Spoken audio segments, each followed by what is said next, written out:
오늘 계시록 4장은 이 천상에서 예배하는 모습을 비추어 주고 있는데요. 이게 결국 누구의 모습입니까? 이제 우리의 모습입니다.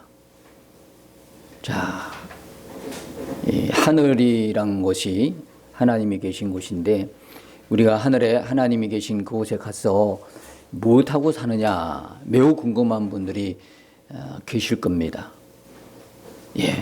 하나님을 예배합니다.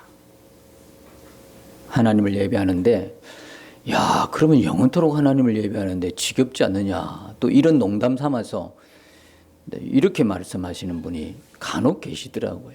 여러분 어떻습니까?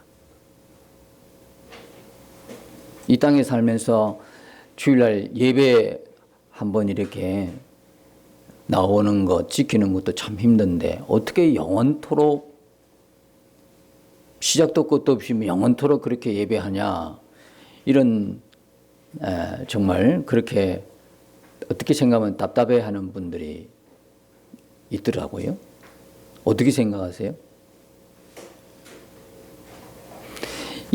생각을 가만히 해보면 상상조차를 하기 힘든 거예요. 내용이 사실은.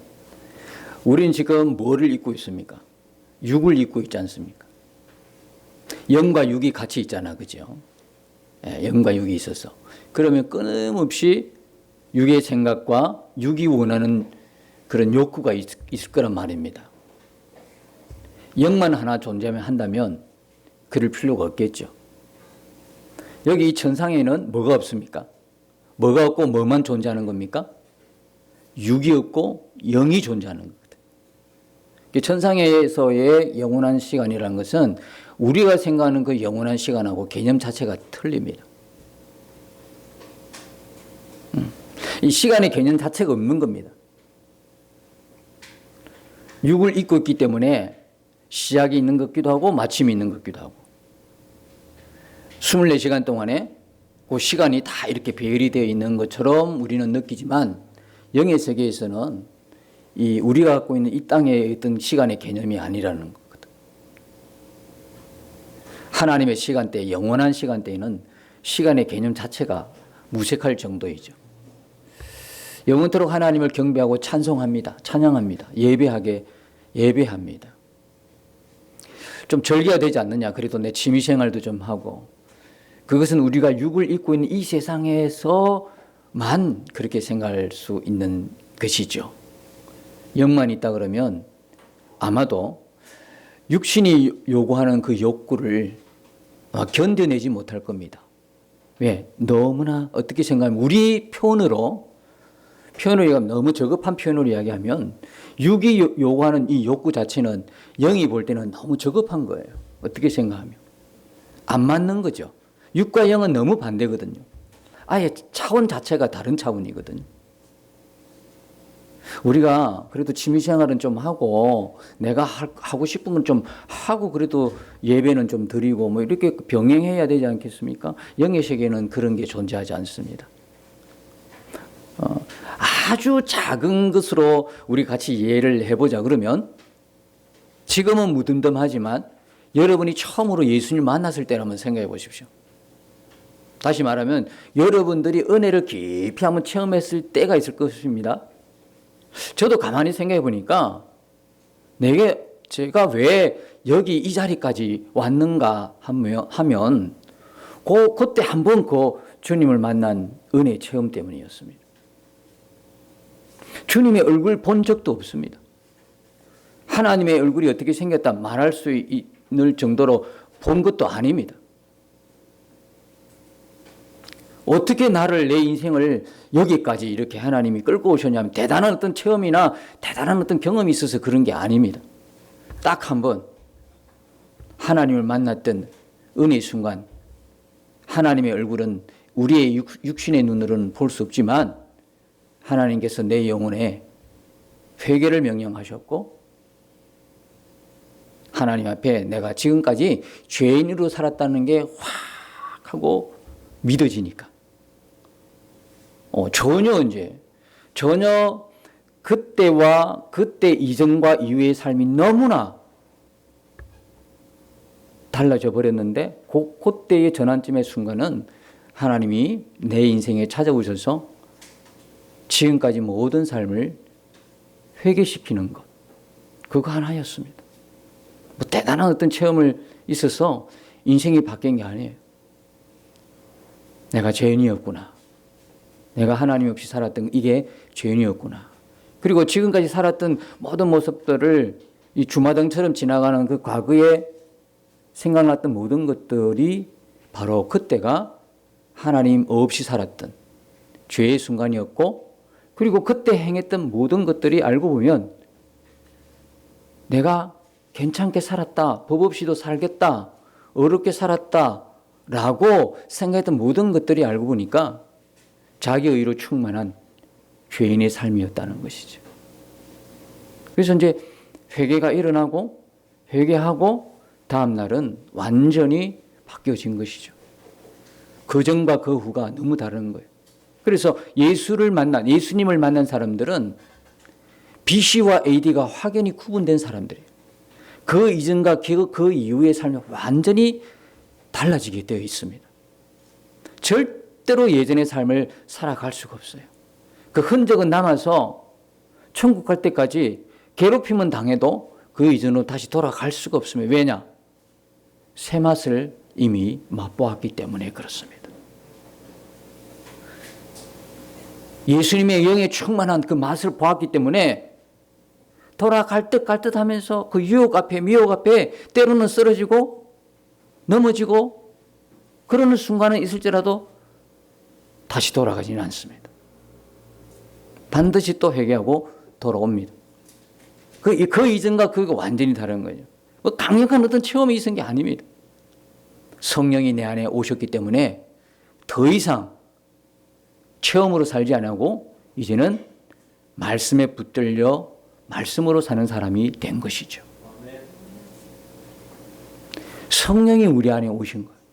그게 예수님을 만난 것입니다.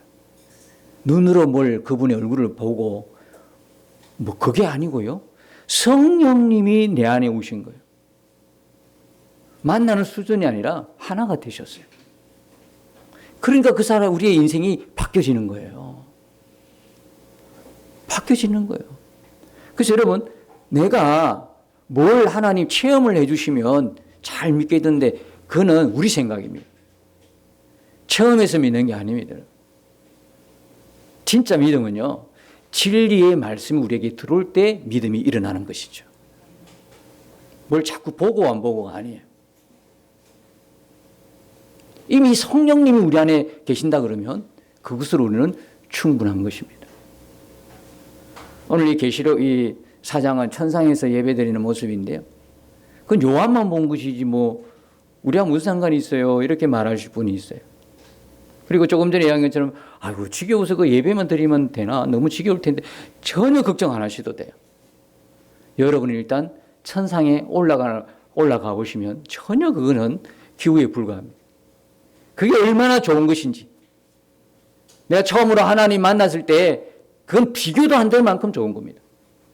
내 인생이 송두리째 변화되는 그 체험의 순간이 비교도 안 될 만큼 지극히 작은 하나의 체험일 것 같으면 천상에서 예배드리는 것은 인간의 표현으로 말로 표현을 못할 만큼 기쁨이고 환희고 영광인 것입니다. 그분의 영광 속에 파묻혀 산다고 생각해 보십시오. 우리가 그것을 다 지금 놓치고 살고 경험하지 못하고 잃어버리고 사니까 자꾸 우리의 눈은 어디로 갑니까? 육신이 기뻐하는 쪽으로 가는 겁니다. 이 세상이 더 부러워 보이고 많이 가진 사람이 더 그냥 부러워 보이고 그게 더 선망이 되어지고 나도 그렇게 살았으면 좋겠다. 그런 생각이 들지만 진짜 하나님의 영광을 본 사람들은 뭐라 그래요? 그런 것들은 눈에 아예 들어오지를 않습니다. 사도 바울이 그 대표적인 사람이겠죠. 그래 사도 바울만 그런 것이 아니라 우리 모두가 그런 사람인 것입니다. 우리 모두가. 그래서 오늘 여기 4장에 천상의 예배를 드리지만 그건 요한이 환상으로 본 건데요. 그렇게 이야기할 게 아닙니다. 요한이 그렇게 환상으로든 천상의 예배를 보게 된 것은 어떻게 그렇게 볼 수 있었습니까? 성령의 이끌림 받았기 때문에 가능했던 것입니다. 성령은 우리를 과거로, 현재로, 미래로 얼마든지 우리를 이끌고 가시는 하나님의 영이십니다. 그러므로 우리 안에 성령이 계시다 그러면 지금 이 4장의 천상의 예배는 곧 누구의 예배입니까? 우리의 예배가 되는 것이죠. 천상에 드리는 예배와 지금 우리가 드리는 예배는 여러 가지로 다른 차이점이 있어요. 그러나 그럼에도 불구하고 우리가 드리는 이 예배는 하나님의 보좌 앞에 드려지는 예배, 하나님이 찾으시는 그 한 사람의 예배, 무슨 예배입니까?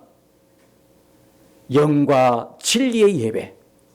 요한복음 4장 24절에 하나님께 예배하는 자는 어떻게 해요? 예배하라고?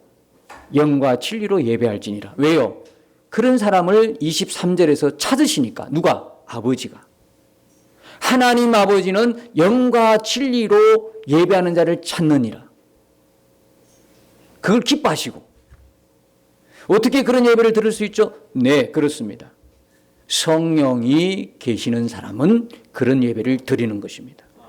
그게 성령, 영의 예배입니다. 그래서 우리가 지금 천상의 예배와 천상의 예배까지도 비교할 필요가 없습니다.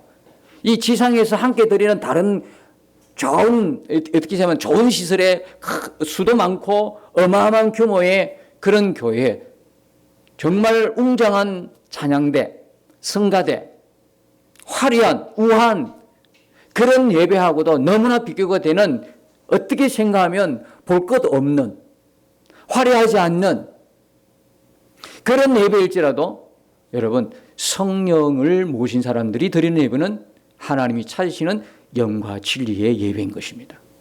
그리고 우리에게 드리는 예배는 바로 보좌 앞에 드리는 예배라는 걸 우리가 믿음으로 고백할 수 있어야 되는 겁니다. 여러분 아시다시피 2장 3장까지 7교회를 우리가 하나님 말씀으로 받고 은혜를 누리지 않습니까? 7교회 중에 2교회만이 주님으로부터 칭찬받았습니다. 스무나 교회와 빌라델비아 교회죠. 근데 이 교회의 특징이 있습니다. 두 교회는 너무나 작은 교회였습니다. 육신의 눈으로 볼 때 너무 초라한 교회였습니다. 수도 작고 그 다음에 교회의 모양도 없고 너무나 초라했단 말입니다. 화려하지 않았어요. 무슨 그 작은 교회에 그죠? 볼만한 게 무슨 예배 순서가 뭐가 있겠습니까? 웅장하고 우아하고 화려한 어떤 예배 순서가 있겠습니까? 그런데 예수님은 2교회를 칭찬하셨다. 우리는 쏘구면 안 돼요.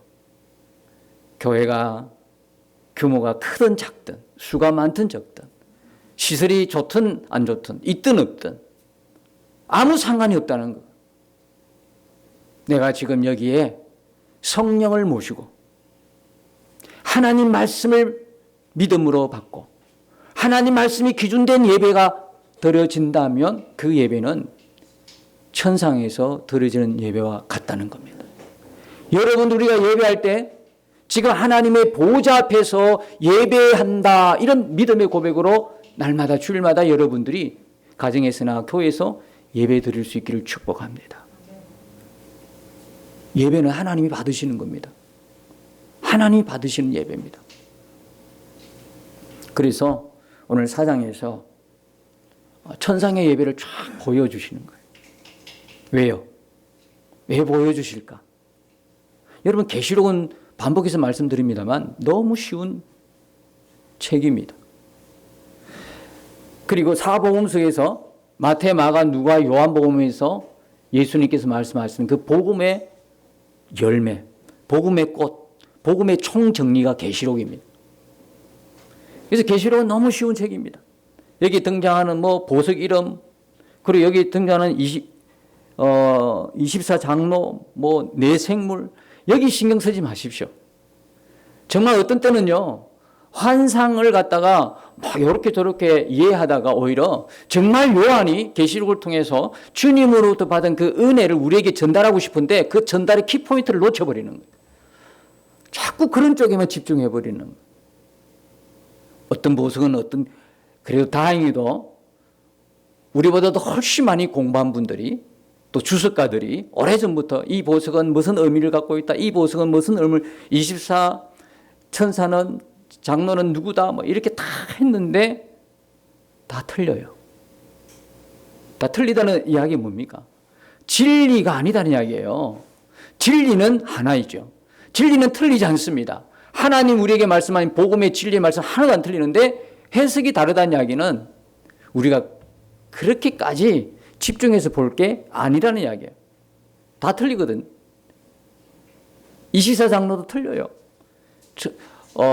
신구약 성도들을 섬기는 대표 천사로 보는 사람이 있고 천상의 존재로서 신구약 뭡니까? 성도들의 예표다 이렇게 보는 사람도 있고 너무나 많은 해석이 있기 때문에 또 보석도 너무나 많은 해석이 있기 때문에 계시록을 보면서 여러분 요거 한 단어에 계속 집중하다 보면 진짜 요한이 우리에게 하나님의 계시를 받아서 오늘 우리에게 전해주고자 하는 그 메시지를 놓친다 이 말이에요.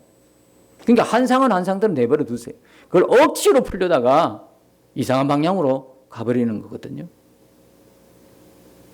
우리의 목표는 뭔가를 잘하려고 하는 것이 아니라 하나님이 우리에게 주신 진리를 바르게 알자는 거거든요.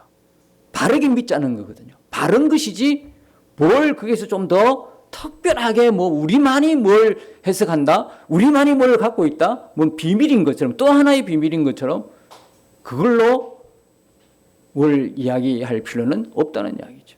자, 그래서 여러분들이 왜 이런 요한을 통해서 4장에서 이걸 보여주셨을까?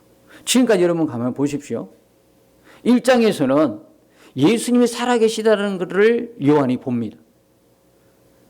여기 보면 나팔 소리 같은 그 음성이 이르되 두 번째 나팔 소리 같은 음성을 들리는데요.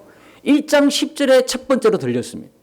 나팔 소리 같은 그 음성이 1장 10절에 들릴 때 요한에게 주님 뭐라고 말씀하십니까? 7교회 편지를 써보내라고 이야기하는.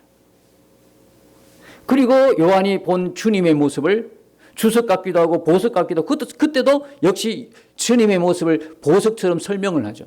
여기도 그래요. 보석 이야기에 나오죠. 그게 인간의 한계입니다. 주님의 모습을 제대로 그려내지를 못하는 거예요. 예수님이 우리 하나님의 보좌이신 그분의 모습을 인간의 필체로는 그려내지를 못해요. 표현력이 없어요. 여러분 진짜 우리가 지금 천국의 그 모습을 진짜 봤다 그러면 이 세상에 영어로 어떻게 표현을 하겠어요? 없어요. 그러니까 최대치 근사치로 우리가 이해할 수 있는 단어들이 여기에 소개될 뿐입니다. 근데 이건 별로 중요하지 않기 때문에 그냥 이렇게 소개해 줄 뿐이죠. 자, 나팔 소리 같은 첫 음성을 듣고 요한은요, 예수님 승천하신 이후 60년에 이 계시록에 계시를 받는데 그때쯤 그리고 요한이 지금 밤모섬에 유배당하고 있는 시점이라 교회가 로마에 의해서 핍박받고 그 다음에 각 종교로부터 이단시 당하고 그 시대에 뭡니까? 시대 정황에 의해서 공격을 받고 있는 이때 7교회 중에 2교회만 칭찬받고 5교회가 하나님의 책망을 받을 정도로 교회마저 흔들리고 하는 이때에 때로는 유배생활 통해서 지치고 피곤하고 실망스럽고 그다음 두렵고 환난과 고난 때문에 이겨내기가 너무나 벅차고 이때에 하나님께서 요한에게 계시했던 거거든요. 그러니까 1장에 살아계신 주님의 모습을 계시하시잖아요. 그리고 2장 3장은 뭡니까? 그 주님께서 살아계신 주님께서 어떻게 해요? 교회들을 인도하시고 교회들에게 교훈하시고 그런 모습들을 보여주시는 거예요. 그리고 이제 땅에서 예수님의 살아계심과 교회를 인도하시는 모습을 보게 하시고 이제는 어떻게 해요? 이 요한을 땅이 아니라 하늘을 보게 하시는 거예요. 이게 4장부터 시작합니다. 그래서 여기 보면 이 율 위에 내가 보니 하늘에 열린 문이 있는데 내가 들은 바 처음에 내가 말한 나팔 소리 같은 그 음성이 이르되 이리로 올라오라 이후에 마땅히 일어날 일들을 내가 내게 보이리라 하시더라. 성령이 그를 이끌고 가시는 거거든요. 이게 뭐 요한이 몸으로 올라갔느냐 뭐 환상으로 올라갔느냐 역시 중요한 게 아니에요. 그게 중요한 게 아니고요. 정말 중요한 건 4장에서 뭐가 가장 중요합니까? 한 장에서 여러 번 등장하는 단어를 주목해 보십니다. 그게 뭡니까? 보좌라는 이야기입니다. 보좌라는 단어가 여기 있으면 해도 14번 나옵니다. 요한계시록에 총 통틀어서 44번 등장합니다. 요한계시록의 중요한 주제입니다. 보좌. 요한이 본 것은요, 보좌뿐만이 아닙니다. 보좌에 누가 앉아 계셨어요? 하나님이 계신 것을 본 것입니다. 여러분, 이 요한의 이때 순간의 마음을 이해하시겠어요? 참 어렵고 힘든 고난을 지나가고 있어요.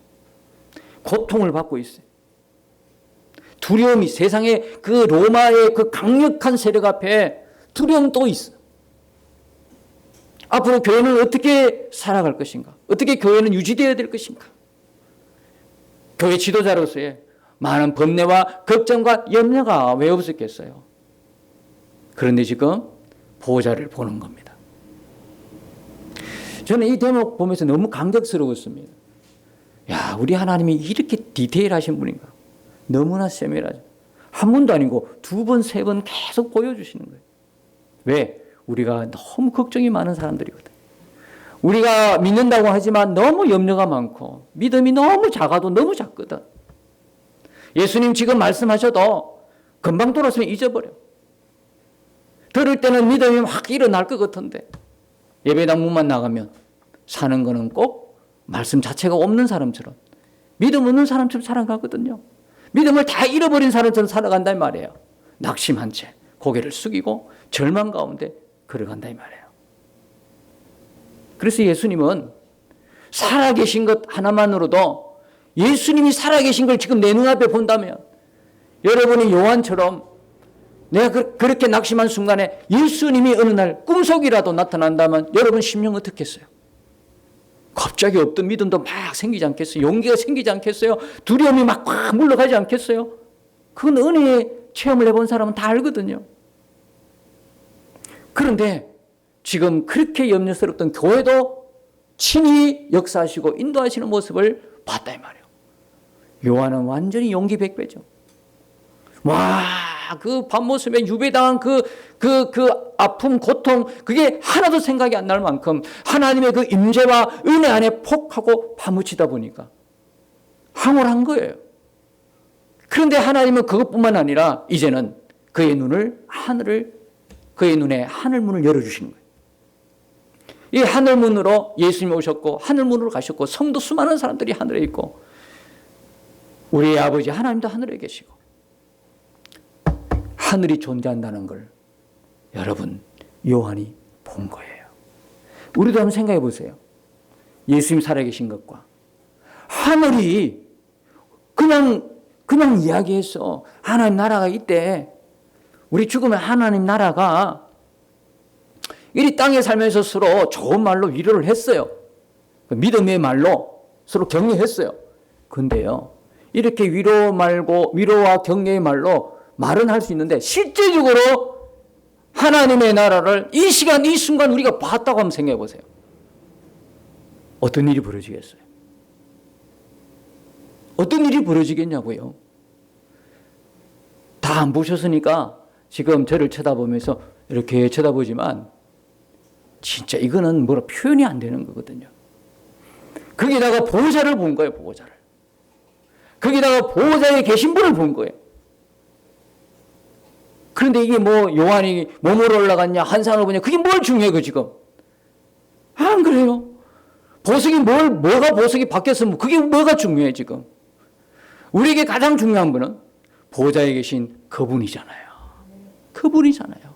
그분을 볼 수 있는 눈이 열려진다면 그 천국길에 깔려있는 보석이 무슨 그게 우리에게 큰 관심을 끌겠어요. 보석이 있든 없든 우리에게 보좌에 앉으신 그분만 존재한다면 우리는 충분한 거예요. 근데 이거는 요한이 본 거잖아요. 아니요. 지금 요한을 끌고 가신 분이 누굽니까? 성령이잖아요. 성령 어디에 계십니까? 하늘에만 계십니까? 성령은 지금 우리와 함께 계시는 겁니다. 믿는 우리 안에 성령 우리와 하나 되어서 함께 살고 계시는 겁니다. 그러면 이것은 요한의 체험이 아닌 거예요. 여러분, 성경 안에 있는 모든 체험은요, 사실 누구의 체험입니까? 그때 그 사람의, 그 성도의, 그 형제의 체험이지만 알고 보면 하나님께서 내게 베푸신 체험인 겁니다. 그걸 우리는 믿어야 되는 거예요. 그래서 하나님이 성령을 주신 거예요. 성경을 주신 거야. 성경을 왜 한 권 주셨겠어요? 이거로 충분하니까. 우리가 믿음 생활하는데 조금도 부족함이 없으니까. 우리가 구원받는데 조금도 부족함이 없으니까.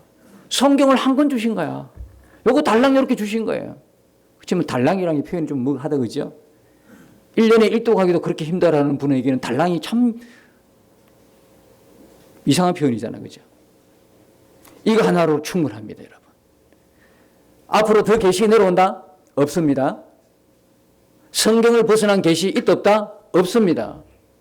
하나님 말씀하셨습니다. No. 성경을 벗어나서 하나님 말씀하지 않으셨습니다. 성경으로 충분한 겁니다. 성경을 왜 한 권 주셨느냐? 여기에 경험했던 모든 경험들이 사실은 성도들의 경험이니까. 똑같은 경험. 왜? 성령이 다 하시잖아요. 과거든 현재든 미래든 성령이 다 성도들을 인도하시잖아요.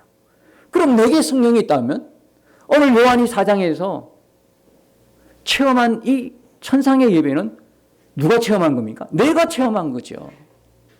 같은 성령이잖아요. 요한의 역사했던 성령 지금 내 안에 계시잖아요. 아, 그거 요한만 체험해서 별로요? 아니요. 우리에게 믿음의 눈이 열려야 합니다. 진짜 믿음의 눈이 열려야 됩니다. 어떤 분이 그래요? 정말 주님 우리와 함께 계십니까? 안 믿는 분이에요. 오래 믿는 분이야. 안 믿어지니까. 확신이 없으니까. 그것이 구원이 있고 꼴을 떠나서 정말 그런 겁니다. 우리의 믿음의 실체를 정확하게 볼 수 있어야 됩니다. 우리가 정말 믿는다는 이 믿음은 성경을 사실 그대로 받아들이는 믿음인 것입니다. 성경을 그대로. 여러분, 주님은 우리와 함께 계십니다. 단 한 번도 떠난 적이 없습니다. 성령이 우리 안에 계신데 단 한 번 떠난 적이 없습니다. 심지어는 우리가 죄 가운데 있을 때도, 비참한 가운데 떨어졌을 때도, 고통과 고난 속에 있을 때도, 죽음 직전에 있을 때도 성령은 결코 우리를 떠난 적이 없습니다. 그가 순교당할 때 그의 영과 함께 성령이 우리를 천국으로 데려가시는 겁니다. 그래서 이 천상의 예배를 그냥 요한이 경험한 거로 치부해서는 절대 안 됩니다. 이것은 우리가 지금 경험하고 있는 예배인 것입니다. 성령이 우리 가운데 계시니까. 그래서 그 말씀을 드린 겁니다. 우리가 매주일 드리는 이 주일이 우리를 믿음을 지켜주는 주일이지만 우리가 드려지는 이 예배도 이 땅의 예배로 끝나는 것이 아니라 이 예배가 천상에 계시는 보호자에 계신 그분이 우리의 예배를 받으신다는 겁니다. 그러면 우리의 예배는 지금 천상에서 드려지는 예배와 같은 겁니다.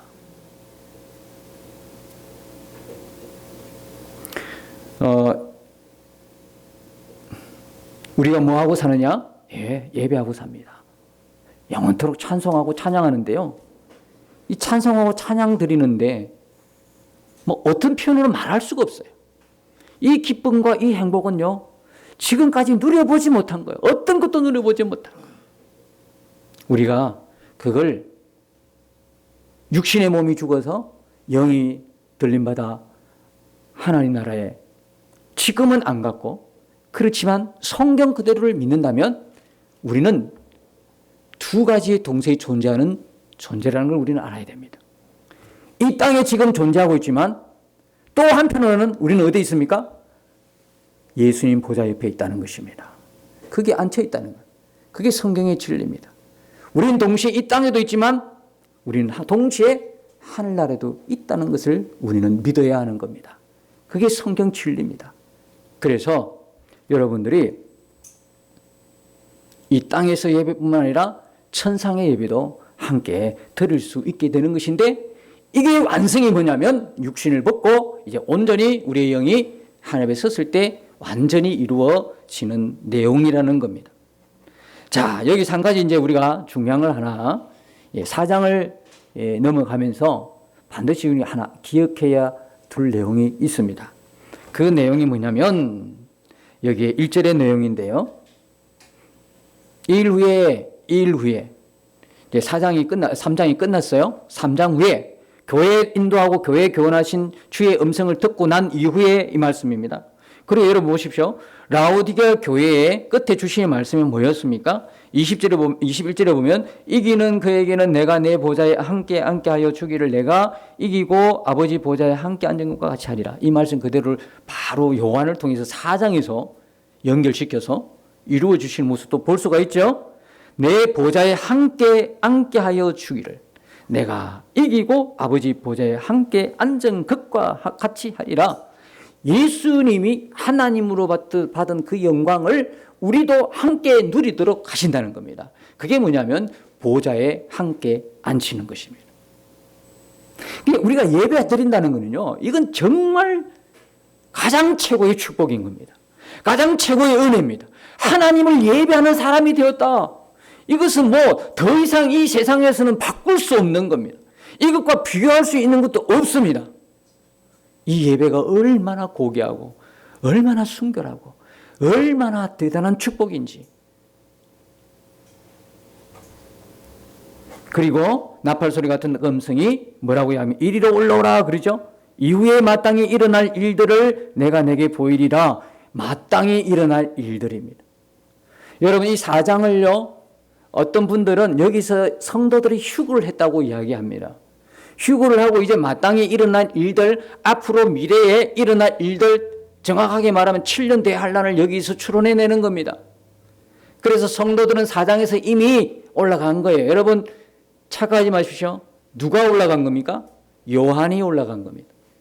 교회가 올라간 것이 아니라 요한이 올라간 겁니다. 그런데 교회 전체가 이때 휴거 당했다고 그러고 특별히 세대주의자들의 주장이 그런 겁니다. 교회는 휴거당하고 이제는 이 땅에 남아서 4장 이후부터 이제는 7년 대환란이 시작된다고 봅니다. 아닙니다. 제가 이 마땅히 일어날 일들, 앞으로 미래죠. 마땅히 일어날 일들은 미래죠. 그런데 이 미래에 일어날 어떤 환란을 말하지 않는다는 것을 말씀드리고자 하는 것입니다. 자, 이 사장의 위치는 어떤 거냐 하면 마땅히 일어날 일들, 미래로 보이지만 요한을 하나님께서 성령으로 어느 시점에 딱 데려가냐면 십자가 현장으로 데려가는 시점인 것입니다. 자, 이걸 이해하려면 여러분들이 모세를 이해를 해야 합니다.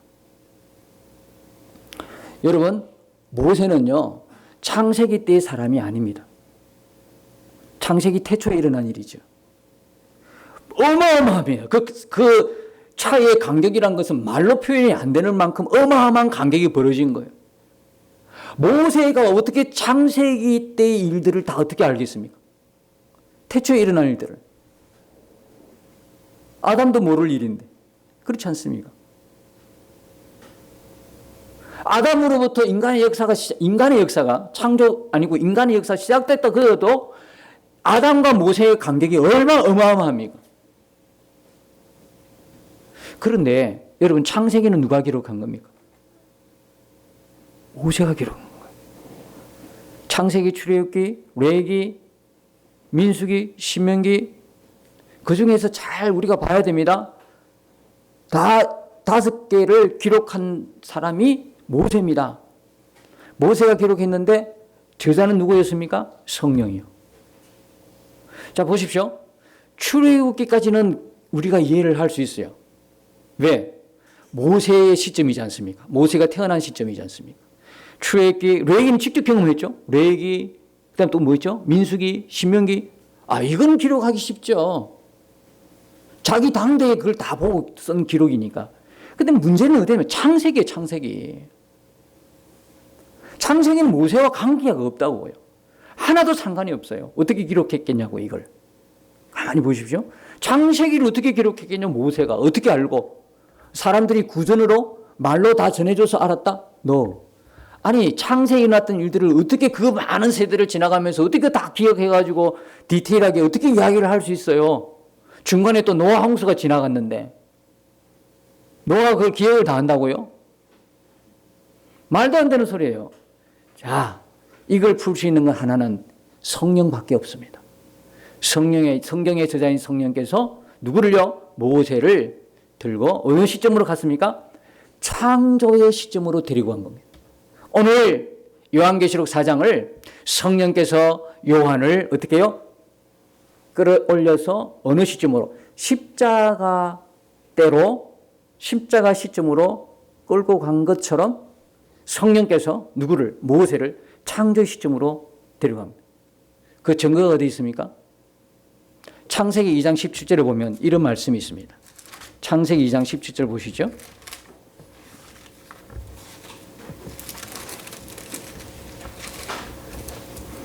선악을 알게 하는 나무의 열매는 먹지 말라. 내가 먹는 날에는 반드시 죽으리라 하시니라.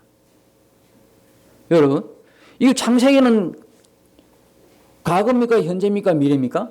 이미 훨씬 지나간 과거지요. 과거잖아요. 모세가 볼 때도 훨씬 지나간 과거예요. 그런데 지금 이 시제는 어떤 시제입니까? 과거입니까? 현재입니까? 미래입니까? 미래 시점으로 이야기하고 있는 거예요. 이게 증거가 되는 거죠. 지금 성령께서 모세를 창조의 시점으로 딱 데려갔으니까 창조의 시점에서 볼 때는 이미 훨씬 지나간 과거지만 그때 기록했던 모세의 글에서는 이게 미래 시점으로 나타나는 수밖에 없는 거죠. 왜? 성령이 그를 창조의 시점으로 데려왔으니까. 그래서 열매는 먹지 말라. 내가 먹는 애는 반드시 죽으리라. 이렇게 미래 시점으로 표현한 거예요. 그 뒤에 18절을 보십시오. 여호와 하나님이 이르시되 사람이 혼자 사는 것이 좋지 아니하니 내가 그를 위하여 돕는 배필을 지으리라 하시니라. 둘이 짝을 이룬 지가 벌써 얼마나 지나갔는데 훨씬 과거잖아요. 근데 지금 기록하기로는 모세가 뭐로 기록합니까? 미래로 기록하고 있잖아요. 이것이 바로 성령께서 모세를 창조의 시점에서 보게 하시고 기록하게 했던 거예요. 그게 뭐냐면 창세기입니다. 그래서 모세가 창세기를 기록할 수 있는 거예요. 다시 돌아보면 요한을 예수님께서 성령께서 어디로요? 십자가의 시점으로 끌고 가시는 거예요. 그래서 십자가의 시점에서 이야기하는 겁니다. 이후에 마땅히 일어날 일들을 내가 내게 보이리라. 자, 이 시제는 미래 시제지만 십자가는 요한이 볼 때 과거입니까? 현재입니까? 미래입니까? 과거예요. 이미 다 끝난 거예요. 예수님 성천하신 지 60년이 지난 후에야. 그러니까 이 요한이 볼 때 십자가의 때는 이미 훨씬 지나간 과거인데 지금 말하기는 미래로 이야기하잖아요.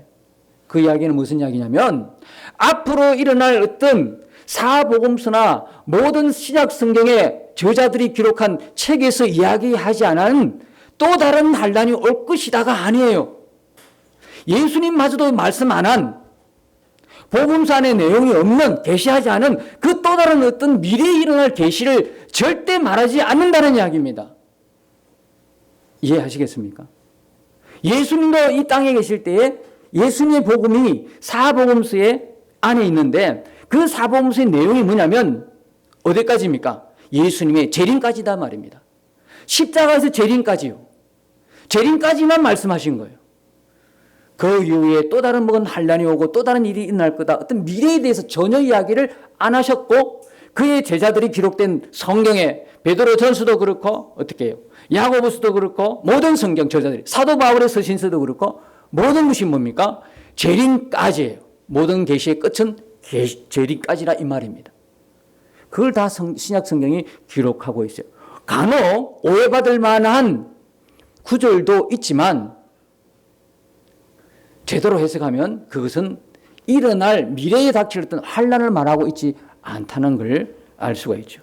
그래서 앞으로 이제 하나씩 풀어 나갈 건데 이 중요한 것은 4장에서 봐서 우리가 이런 이해를 갖고 출발하는 겁니다. 그래서 계시록이 지금까지 계시록 이전의 모든 신약 복음 구약과 신약에서 말하지 않는 또 다른 계시를 말하고 있지 않다는 이야기. 그래서 계시록은 제가 이야기했던 예수님이 이야기했던 사복음서 안에 아니면 서신서 안에 그 제자들의 서신서 안에 기록하지 않은 어떤 다른 내용을 이야기하는 것이 아니라 복음의 열매, 복음의 꽃, 복음을 총정리하고 있는 것이 계시록이라는 것입니다. 그래서 계시록은 절대로 어렵지 않다는 것이죠. 그래서 지금 시점은 요한이 십자가의 시점으로 가 있어서 십자가에서 이루어진 십자가상의 3일, 그 일들을 기록한 게 요한계시록 4장부터 20장 6절까지 내용이라는 것이죠. 그 3일 동안 어떤 일이 벌어졌느냐? 베드로 전서에 보면 4장에 보면 그리고 3장에 보면 두 가지 일이 벌어집니다. 영으로서 예수님이 십자가 육신은 죽고 영으로서 구약 백성들에게 하늘에 있는 구약 백성들에게 복음을 전가하십니다. 또 하나는 지옥에 있는 불신자의 영에게 선포하십니다. 심판을 선포하시는 일이 우리에게 보여집니다. 그리고 유다서 1장 6절에 보면 마귀의 머리를 박살내는 거예요. 그 십자가 세 개가 이루어집니다. 십자가상에 우리가 보지 못했으니까 그 십자가상에 뭐가 이루면 세 가지 이루는데 성도의 구원이 일어나는 것이고 불신자에게 심판이 일어나는 것이고 사단 마귀의 머리가 박살이 나는 일이 십자가 3일 동안에 일어난 일이죠. 그리고 계시록 4장에서 20장 6절까지 첫 번째 예수님께서 7인을 떼시면서 구원과 심판의 일을 하시고 성령님께서 나팔 사역을 통해서 구원과 심판의 일을 하시고 하나님께서 대접 사역을 통해서 심판과 구원을 이루시는 장면이 20장 6절까지 등장하고 20장 7절부터 마지막 22장 21절까지 재림이 기록되어 있는 게 요한계시록입니다. 여러분 짧게나마 이렇게 대략적으로 말씀드린 거죠. 더 디테일하게 들어가 보면 이제 앞으로 우리가 계속 보고 넘어갈 건데 오늘 읽었던 요한계시록 4장에서 뭡니까? 7장까지가 예수님의 사역이에요. 십자가상에서 이루어진 예수님의 말씀을 땜으로 피와 말씀이 하나가 되어서 구원을 이루고 심판을 이루는 역사가 기록이 되어 있고요. 그 다음에 8장부터 14장까지가 성령님의 나팔 사역을 통해서 일곱 나팔을 통해서 구원이 이루어지고 믿는 자에게 구원이 이루어지고 정확하게 하면 구약 백성들의 구원이 이루어지고 구약 불신자들의 심판이 이루어지고 하나님의 일곱 대접을 통해서 구약 백성들의 구원이 이루어지고 또 불신자의 심판이 이루어지는 내용들을 그러니까 십자가 사역은 예수님으로 끝난 게 아니라 성삼위 하나님의 사역이었다는 거예요. 예수님과 하나님과 성령님의 사역 그걸 20장 6절까지 보여주고 있다는 거예요. 그래서 여러분 하나의 결론은 뭐냐면 예수님이 계실 때에 복음서를 통해서 말씀하지 않은 또 다른 계시는 없다. 예수님의 계시의 마지막은 재림이었다. 재림함으로 모든 게 끝난다. 예수님 말씀하신 또 다른 환란이 없다. 7년 대환란 없다. 환란 없다. 그러니까 여러분들이 이 복음에 확실해지는 거예요. 구원의 확신을 갖게 되는 거예요.